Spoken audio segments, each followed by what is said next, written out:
மிருதங்கமே அவரது இதய துடிப்பு. ஸ்ரீ திருவாரூர் பக்தவத்சலம். பத்மஸ்ரீ 2026. 18ஆம் நூற்றாண்டில் கர்நாடக இசையின் சங்கீத மும்மூர்த்திகள் பிறந்த புனித மண் திருவாரூர் ஆகும். என்னுடைய என்வாயர்மெண்ட் எல்லாமே மியூசிக்கில் இருந்தது. அம்மா பெரிய கிரேட் மியூசிஷியன் தஞ்சாவூர் திருவாரூரில். when I was 2.5 years I missed my father. இது தாயிரி சிறந்த கோவில் இல்லைன்னு பழமொழி சொல்லுவாங்க. ஆனால் அதுதான் உண்மை. என்னை பொறுத்த வரைக்கும் அம்மா கூட பிறந்தது 3 பிரதர்ஸ். அவங்களெல்லாம் அம்மா தான் வளர்த்தாங்க. சுமால் கச்சேரி வச்சு அம்மா மேனேஜ் பண்ணாங்க. ஒவ்வொரு நாள் காலையிலும் இளம் பக்தவத்சலம் தனது தாயார் ஆனந்தவல்லி அம்மாள் இறைவனை பிரார்த்தித்து பக்தி பாடல்கள் பாடும் இனிய குரலை கேட்டே விழித்தெழுவார். அந்த இசையில் அவரது மனம் மயங்கி போனது. அவருக்கு இசையை கற்பிக்க தொடங்கியது அவருடைய தாயார்தான். அந்த இசை அறிவே பக்தவத்சலத்தின் வாழ்நாள் இசை பயணத்திற்கான வலுவான அடித்தளமாக அமைந்தது. விரைவிலேயே அவர் தனது தாயாருடனும் மாமாவுடனும் உள்ளூர் இசை நிகழ்ச்சிகளில் பக்கவாத்தியமாக இசைக்க தொடங்கினார். எனது தாய் மாமா திருவாரூர் கிருஷ்ணமூர்த்தி. அவர் மிருதகம் கற்றுக் கொடுத்தாருன்னு சொல்றதை விட நான் ஃபோர்ஸ் பண்ணி கற்றுக்கிட்டேன். போய் மாமாவுக்கு ரொம்ப ஆசை இருக்கும். பட் மாமா பயந்தாங்க. என்னாக்கன்னா ஒன்லி இது ஸ்டாண்டர்டு இன்கம் கிடையாது, அவன் எடுத்துட்டு அவசர பின்னாடி நாங்கள் பட்ட கஷ்டம் எங்களோடய போட்டோம். அந்த காலத்தில் சென்னை நாட்டின் இசை தலைநகரமாக உருவெடுத்திருந்தது. பல புகழ்பெற்ற வித்வான்கள் அங்கு குடியேறி வந்தனர். இப்போ நான் மெட்ராஸ்க்கு வந்தபோது எனக்கு யாருமே இல்லை, எந்த தெய்வமே இல்லை.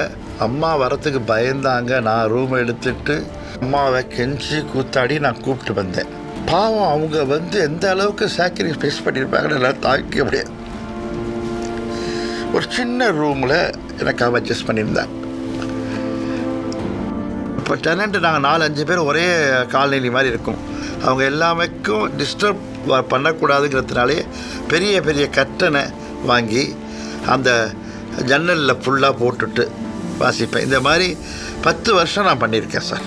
ஒருமுறை புகழ்பெற்ற இசைக்கலைஞர் எம்.எல். வசந்தகுமாரியுடன் ஒயிட் ஹவுஸில் நடைபெற்ற ஒரு நிகழ்ச்சியில் அவர் பங்கேற்றார். அப்போது நிகழ்ச்சி ஏற்பாட்டாளர்கள் அவரது நெற்றியில் இருந்த பாரம்பரிய விபூதியை அகற்றுமாறு கேட்டுக்கொண்டனர். அது தனது அடையாளத்தின் ஒரு பகுதி என்று கூறி பக்தவத்சலம் மறுத்துவிட்டார். தனது மரபின் மீதான பெருமையுடன் அவர் மேடையேறி இசை நிகழ்ச்சியை நடத்தினார்.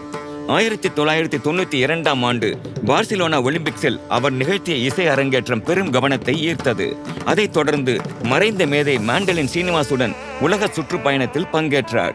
நாட்டின் முன்னணி பாடகர்களுடன் இணைந்து இசையமைத்த அவர் இந்திய இசை உலகில் தனக்கென ஒரு உயர்ந்த இடத்தை பெற்றார். இசைத்துறையில் புதுமைகளை உருவாக்கியவராக இதற்கு முன் யாரும் முயற்சி செய்யாத பிரம்மாண்டமான தாளவாதிய குழு நிகழ்ச்சிகளை அவர் உருவாக்கியுள்ளார். தனது லயமுதுரா இசைப்பள்ளியின் மூலம் 1000க்கும் மேற்பட்ட சிஷ்யர்களுக்கு அவர் பயிற்சி அளித்து வழிகாட்டியுள்ளார்.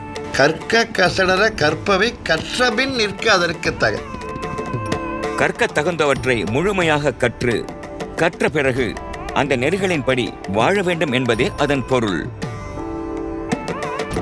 என்னுடைய முழு மூச்சே மியூசிக் தான். அடுத்த ஜென்மமும் இருந்தாலும் இதே மிருதங்கம் தான் வாசிக்கணும். ஸ்ரீ திருவாரூர் பக்தவத்சலம். பத்மஸ்ரீ 2026.